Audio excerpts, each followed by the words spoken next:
is here to give you some tips and hints for prepping your Marvel vs. Capcom 3 team. Prior to starting a match, you can pick from a list of crossover assists. These assists are linked to quick hypers. Many characters such as Dante and Felicia only have one hyper that corresponds to their assists. However, other fighters like Hulk and Taskmaster can make use of 3 different quick hypers. By tapping the partner button, you can call in one of your allies during the fight. They'll use a special move before leaping back. Their moves range from special attacks, standing command attacks, and even special buffs.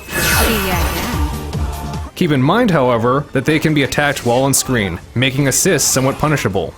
You can use your allies' hypers in several ways. Crossover combinations use 2 or all 3 members by hitting both partner buttons. If you only have one hyper gauge, your character will unleash their corresponding quick hyper. You'll need to store up 2 gauges to use 2 characters, and 3 to use the whole team. It's best to use hypers that won't conflict with each other, and instead build off one another. If you use an area attack, such as Kikosho, try pairing it with other similar moves, such as Lightning Storm and Inferno. The second method of using multiple hypers are Team Hyper Combos.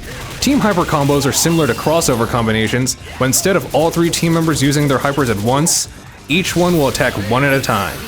Team Hyper Combos can be performed by inputting another hyper command while the first one is still being used. This will switch out the current character and bring in one of the other team members.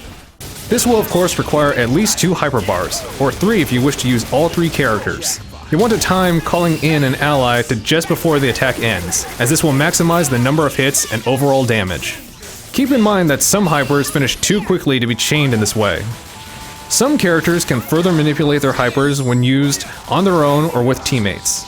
Ryu's Shinku Hadouken can be shot vertically or horizontally by pressing in a direction during the hyper's startup animation. It can be further adjusted during the move itself by pointing in the desired direction, though the movement is slow. Taskmaster's Legion Arrow fires differently depending on the attack inputs. Light plus medium will fire forward, light plus heavy will fire at an angle, and medium plus heavy will shoot upward. Other hypers that boost characters will be retained when a partner is switched in. Zero can use Saogenmu to create a clone of himself. Each time he is used as an assist, the double will also appear to deal extra punishment. A form of team attacks that doesn't require hyper bars are team aerial combos. During an air combo, you can send the enemy flying by hitting the special button along with the direction. Pressing forward or back will deal a small amount of damage, pressing up will increase the damage, and pressing down will slam them and gain a hyper combo gauge. You want to mix up your attacks to avoid being countered. If you're caught in a team aerial combo, you can break free and damage the enemy by inputting the same command as them. If they try to send you upward, counter by pressing up and special. Remember that forward for them is back for you, so press the stick in the same direction that your opponent does. Speaking of counters, here are some defenses that should help out. Guarding is the basic defense for resisting attacks. Holding back can be used to reduce damage from standing, crouching, and jumping positions. It can be used to block off multiple hit hypers and stop powerful grapple hypers. Advancing guard can be used while guarding close range attacks. Press 2 attack buttons while guarding to send the enemy back. This is great for creating distance and interrupting opponent combos. Crossover counters combine assists and guarding to make a great counterattack. While guarding an enemy attack, press forward and a partner button to switch out a character and come in with a potent special move. While this can be brutal to the enemy, you'll be forced into playing as one of your reserve members. To break through a blocking enemy, use a throw. Throws can be done by moving close to the enemy and hitting hard attack along with either back or forward. Throws are deadly in that they can bypass an enemy's guard. To avoid being thrown yourself, input the throw command just before you are thrown to escape. Another great tactic are snapbacks. Snapbacks can be used with a quarter circle forward and either of the partner buttons. It will also use up a hyper gauge bar. If done correctly, it will send the opponent flying off screen and summon one of their teammates.